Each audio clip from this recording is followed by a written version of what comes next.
Around 2009, I was living in the Dallas-Fort Worth area. For those of you who are not familiar with the term, this is in the United States, in the state of Texas.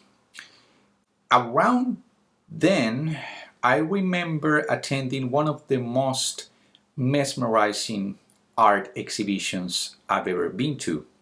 It was at the Fort Worth Museum of Modern Art, and it was featuring a piece by a Cuban American artist who unfortunately passed away, named Felix Gonzalez Torres.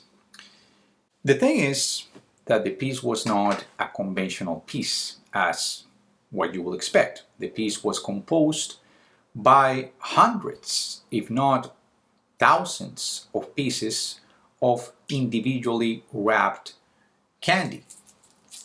Candy like this. I remember, if I'm not mistaken, if my memory is not betraying me, that for that specific piece, the candy was not colored, it was all green, but it was still very impressive, as you can see on the images that I have on display here for you.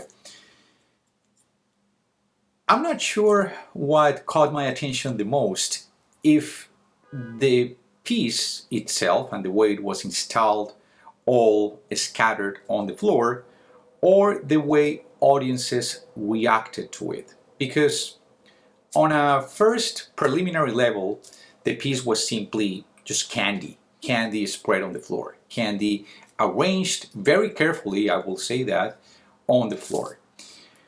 What really caught my attention was one couple who was staring at the piece. Within that couple, they had their child, their daughter. She ran straight into the assorted candy, grabbed a bunch of that candy with her hand, put some on her pocket, a couple of pieces she kept on her hand, unwrapped the candy, and ate it. As you can expect, their parents were horrified. They were convinced that their daughter had done something wrong and that they were going to be escorted out of the exhibition for breaking the rules and for affecting and altering, in a way, the work on display. To my surprise and to everybody else's surprise, the parents were not kicked out of the exhibition. Instead, the security guard sort of giggled and in a very friendly gesture said to them, "It's totally okay, she can grab as many pieces of candy as she wants, and in fact you can also touch the piece and you can play around with the piece because that's what the artist intended to do." And later on, the security guard helped these parents to get a better perspective and further description of what the artwork was about.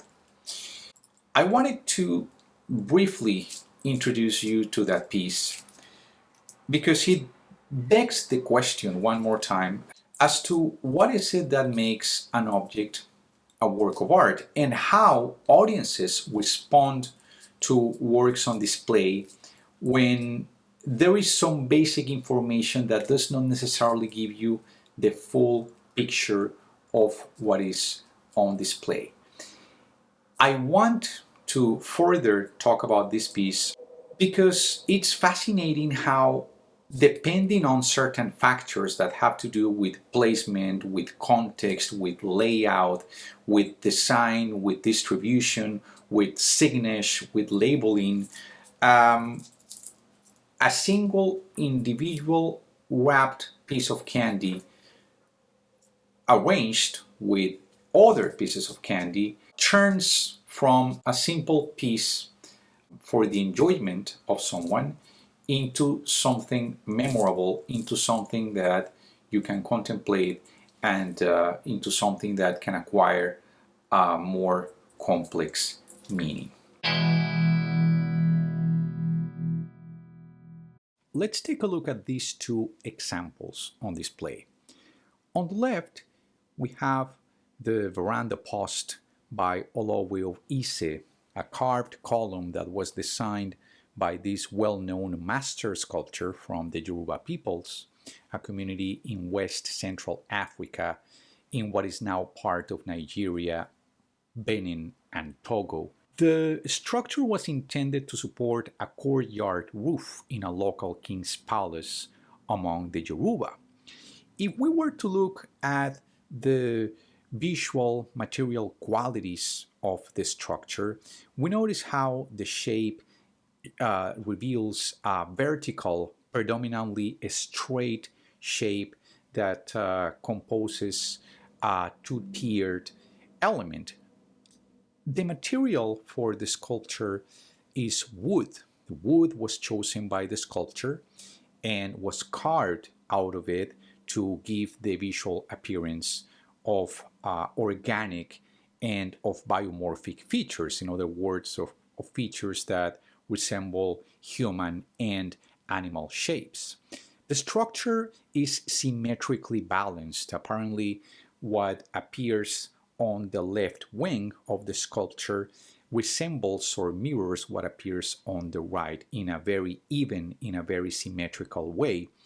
It lacks color, so it's monochromatic.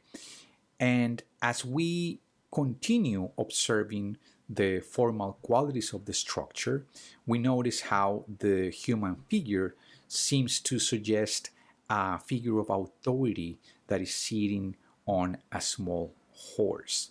But at this point, we are not analyzing only or exclusively formal elements.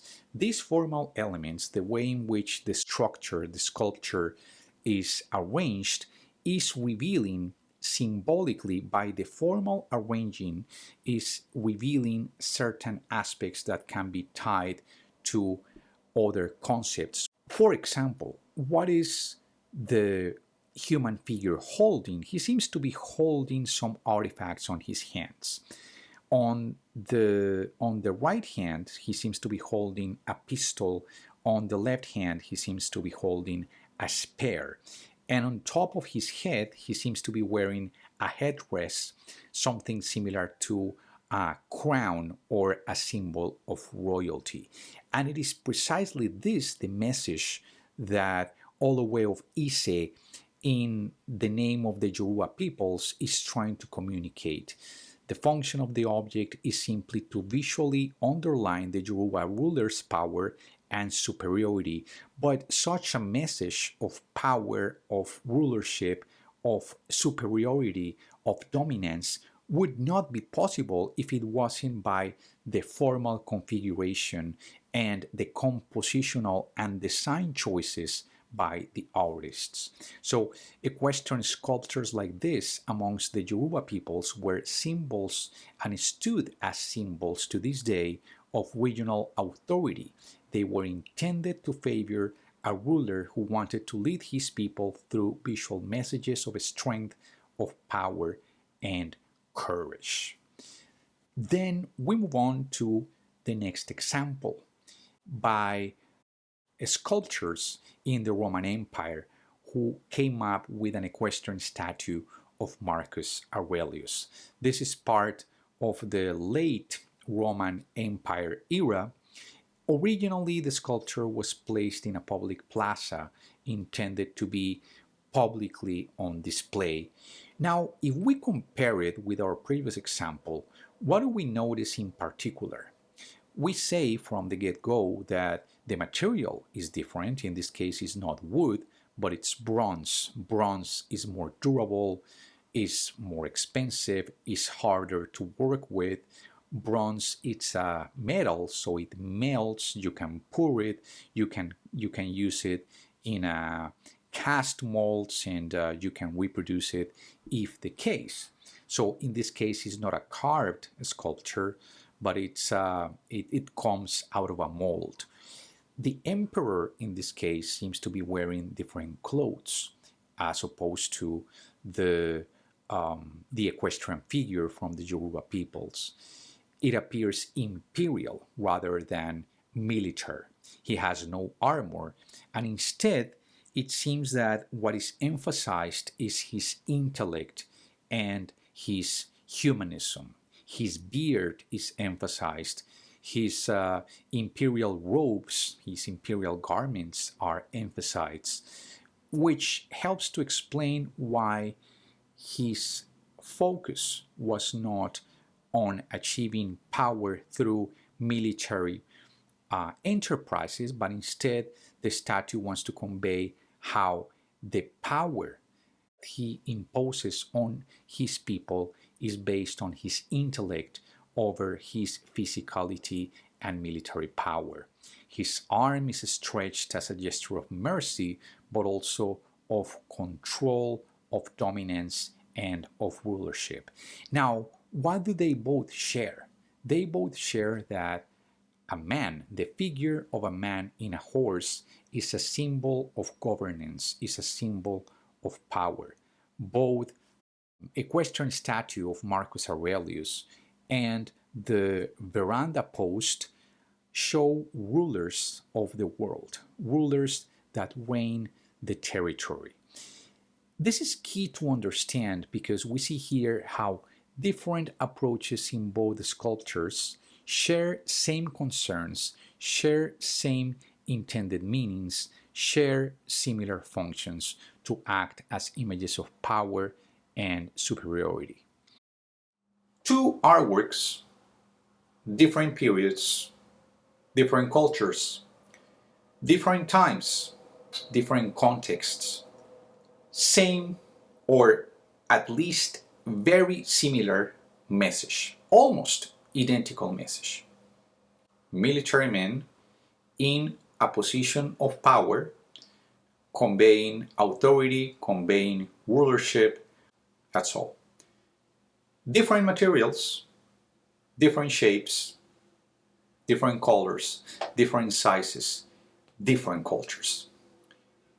What we're learning at this point is that any work of art, as I mentioned in previous episodes, is composed mainly by two elements. One is form, the other is content. That's all there is to see. What is form?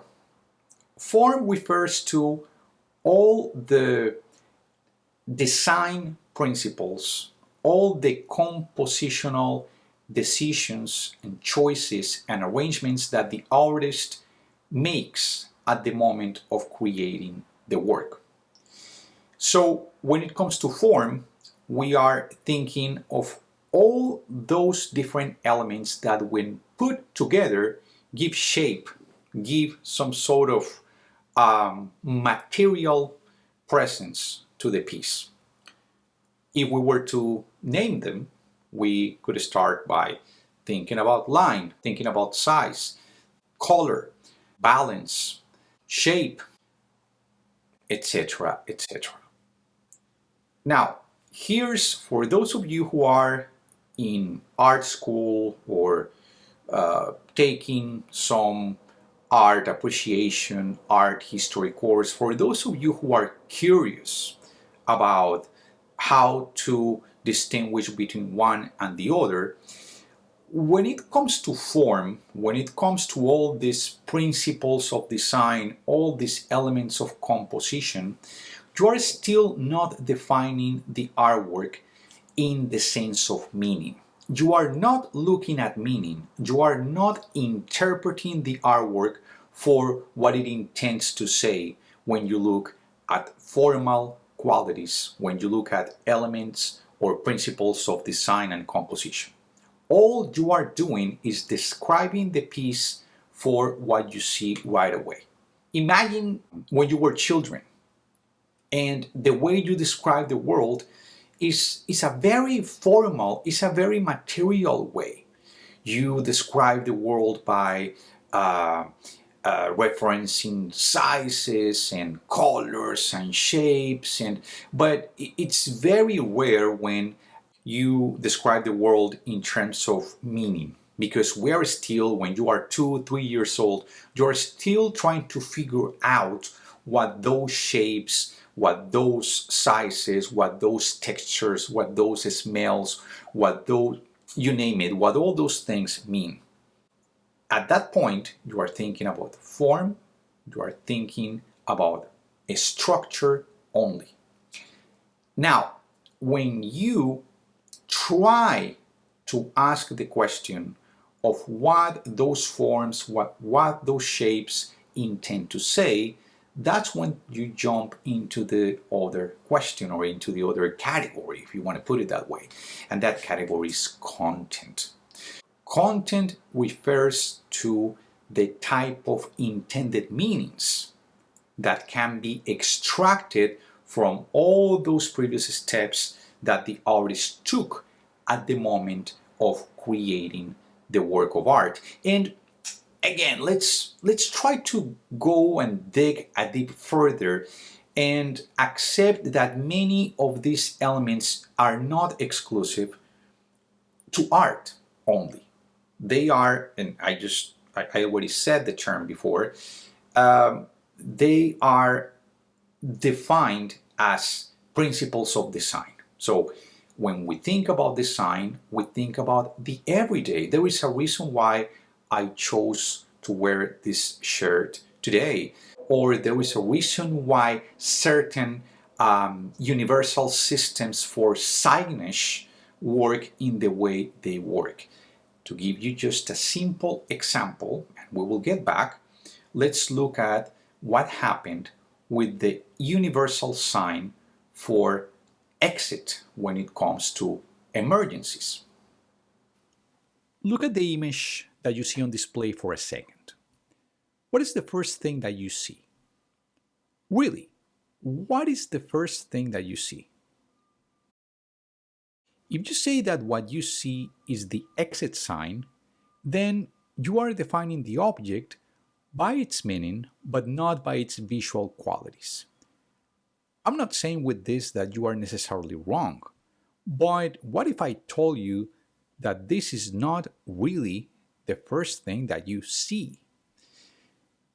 The thing is that we usually, as adults, recognize messages before we see images as for what they are, just plain images.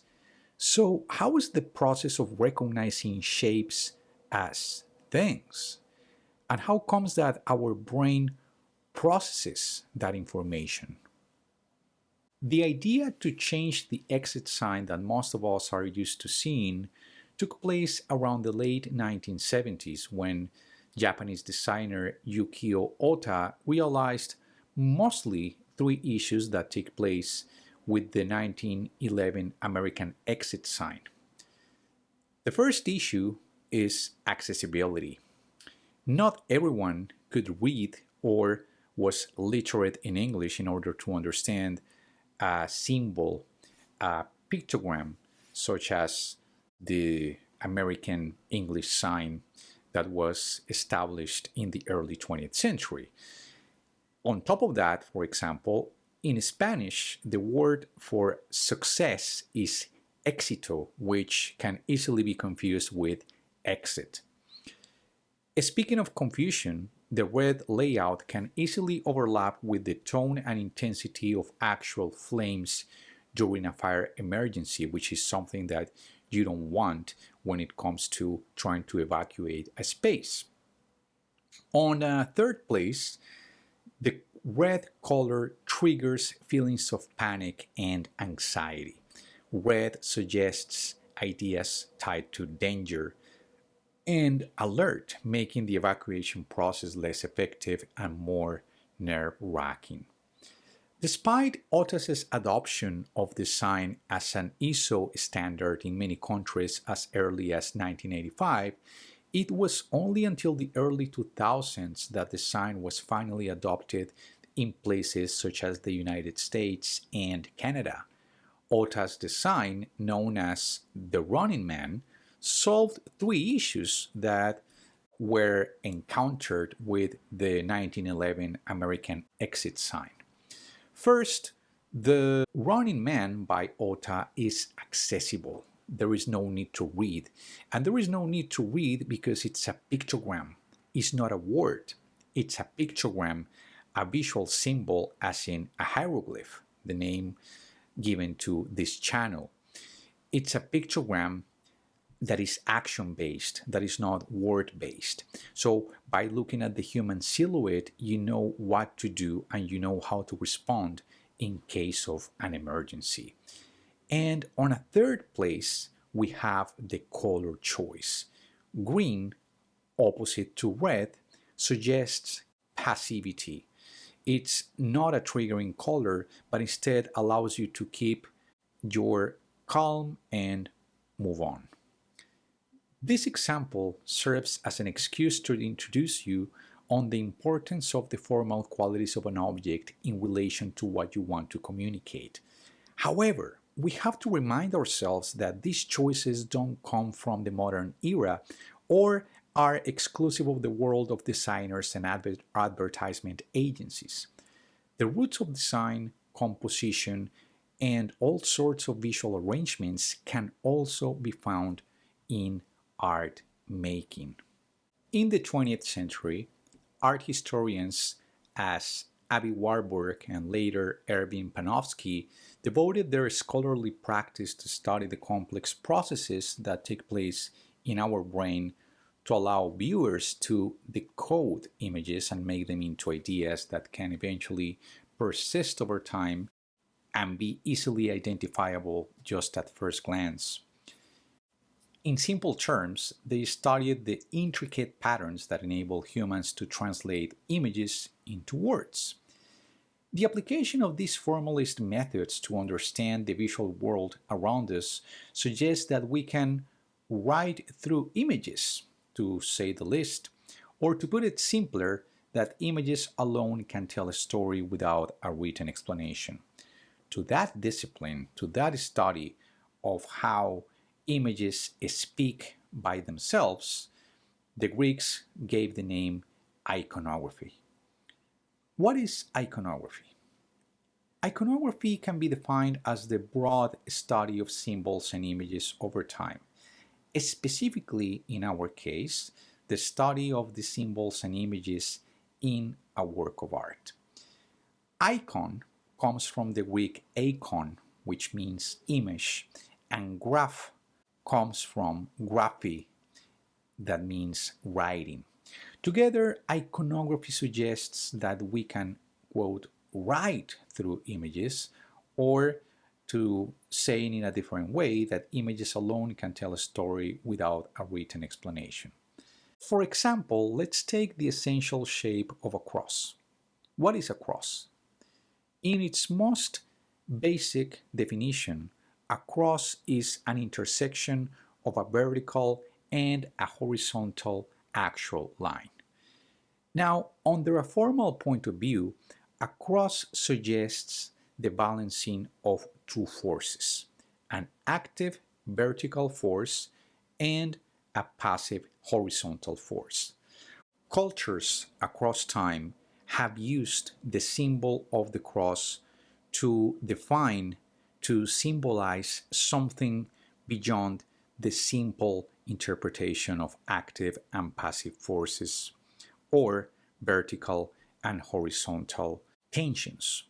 Ancient Egyptians, for example, have used the figure of the Anka cross as a symbol for the life-giving power of the sun and the promise of eternal life given for those that reached the afterlife and met eventually the gods Horus and Re.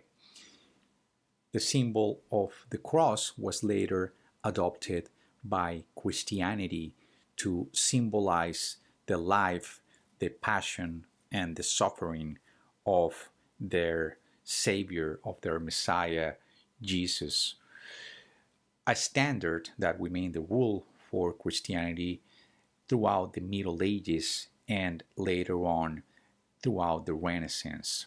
Especially during the Middle Ages, it was very important to keep the main elements of this symbol, just the cross and the figure of a man on that cross crucified.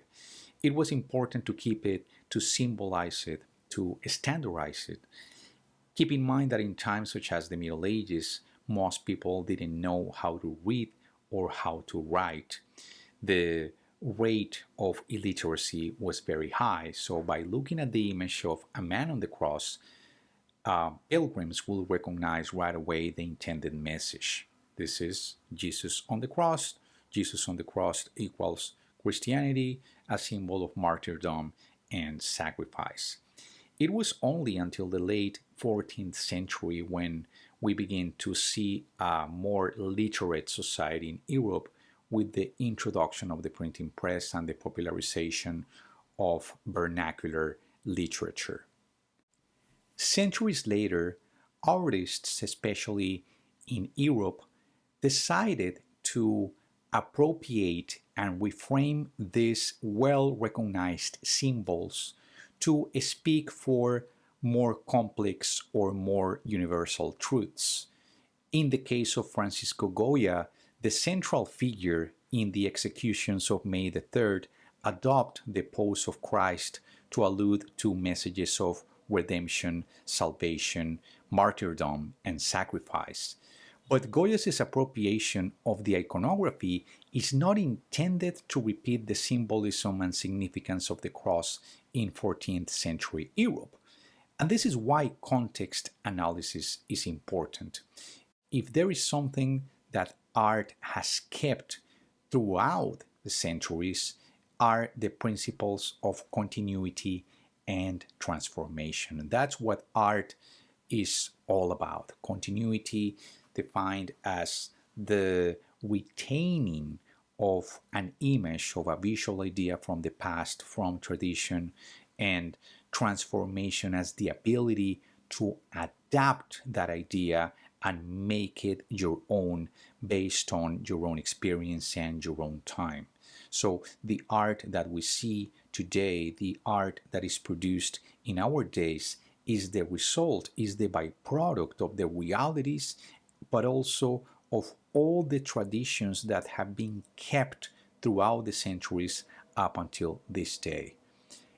In the case of Kazimierz Malevich, he goes back to the basics.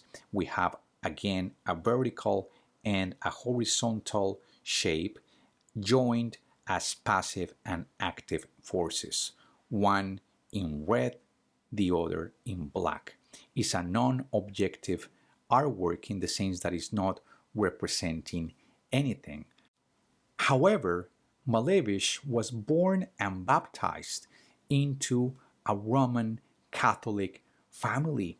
So he was very familiar with the Christian Catholic tradition in his native Russia. He knew about the meaning of icons and he adopted those principles of the active and the passive forces.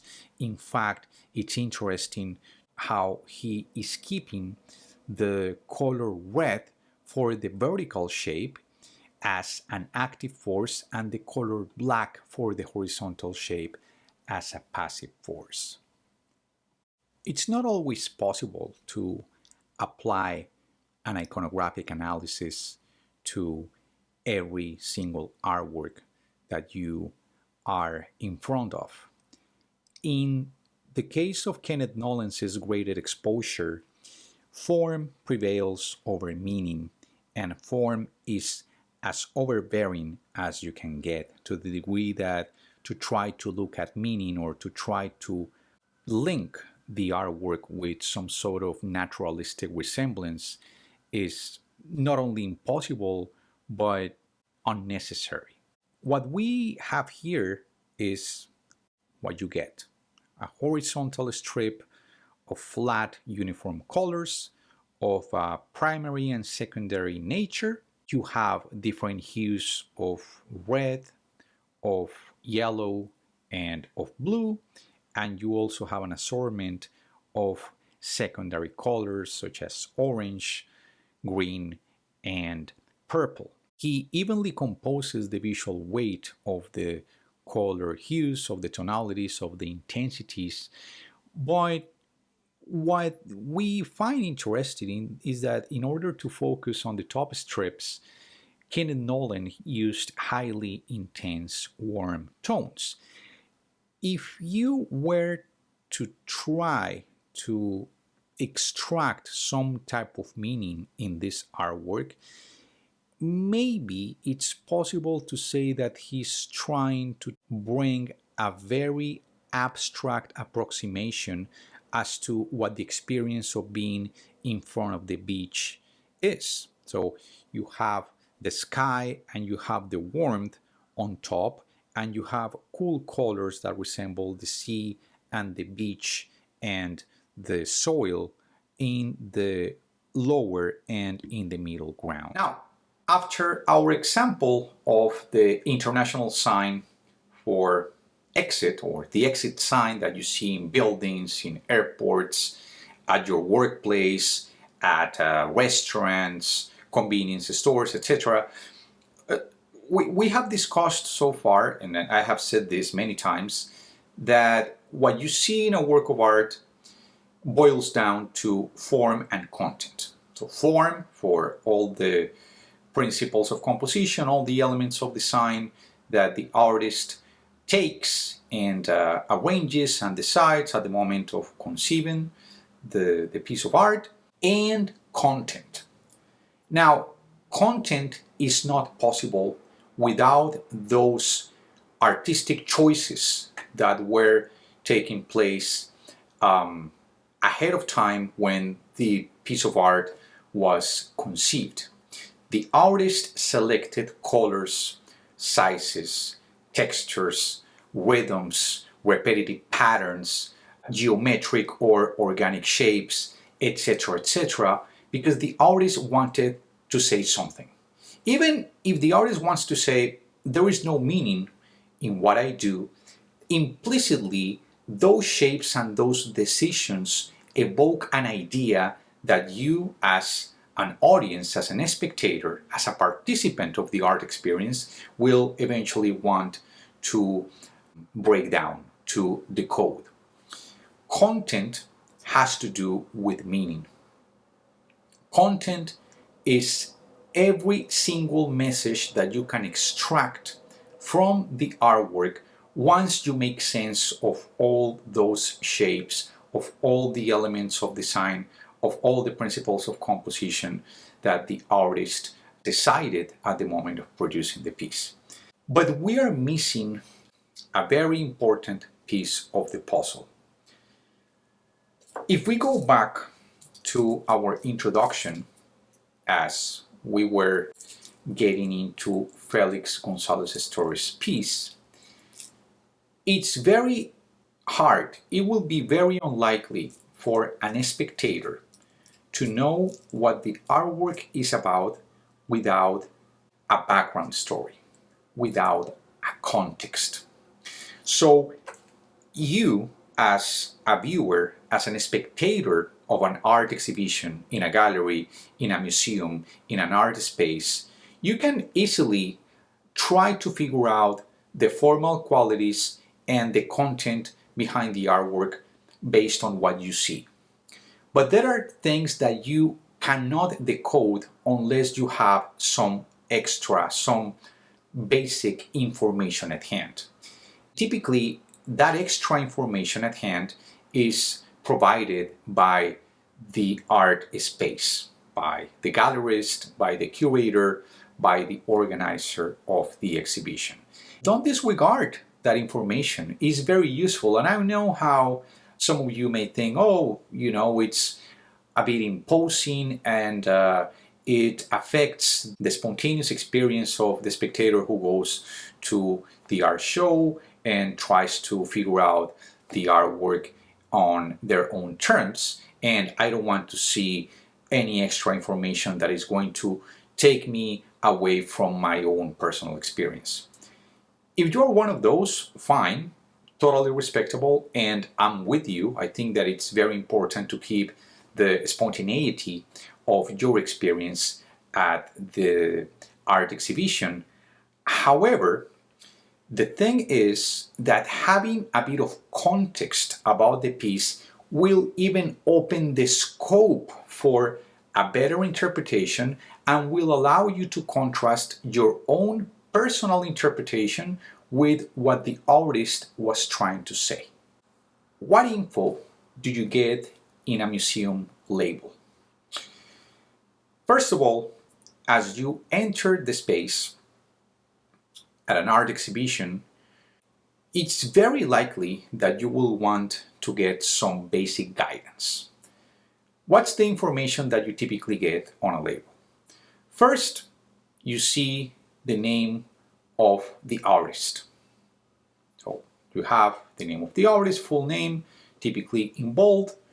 Right next to the name of the artist, you have the name of the piece, the title of the piece, followed by the year when the artwork was made and the medium or the materials that the artist used to compose that piece. In the majority of occasions, the label includes the dimensions of the artwork and the owner or the collector who donated the piece for the show or for the museum. That's what you get. With that label, you get a sense of a basic piece of the context. You get a sense of the title, the provenance or the origins of the piece, the year of production, and the materials.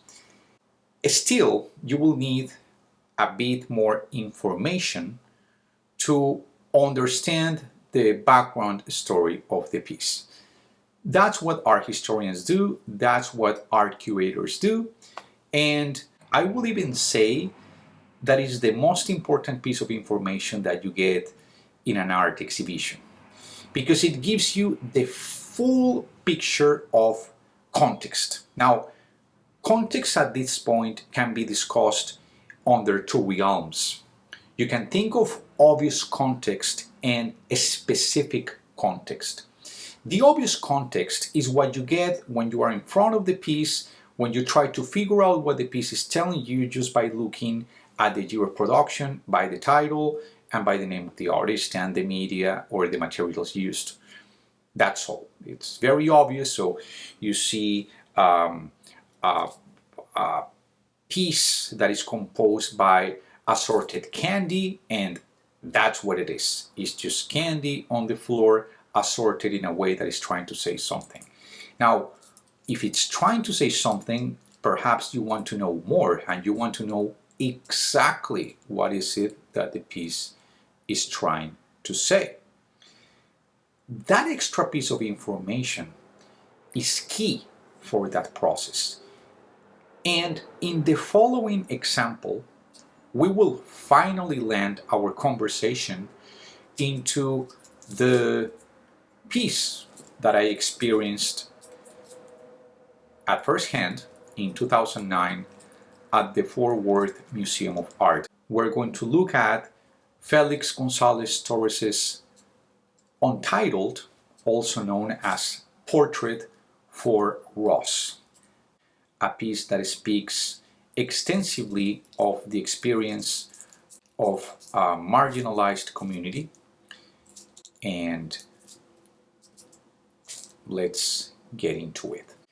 Cuban-American artist Felix Gonzalez Torres began as early as the 1990s a series of pieces composed by candy.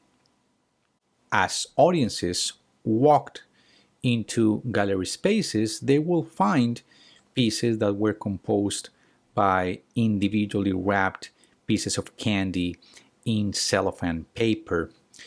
There are about 19 different versions across museums all over the world of his candy pieces, but arguably his most compelling and celebrated piece was installed in 1991, titled Portrait of Ross. The Portrait of Ross is composed by a massive amount of individually wrapped candy of different colors, composing the colors of the rainbow. About 175 pounds of candy make up the world to resemble the same weight approximately of the human body, particularly the weight of the body of Ross Laycock, who at that time was the artist's partner.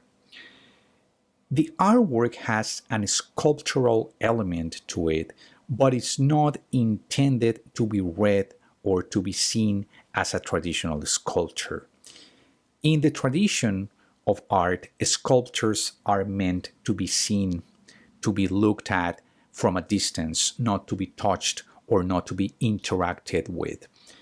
However, Felix Gonzalez Torres wants the spectator to participate, to be an active agent with the piece.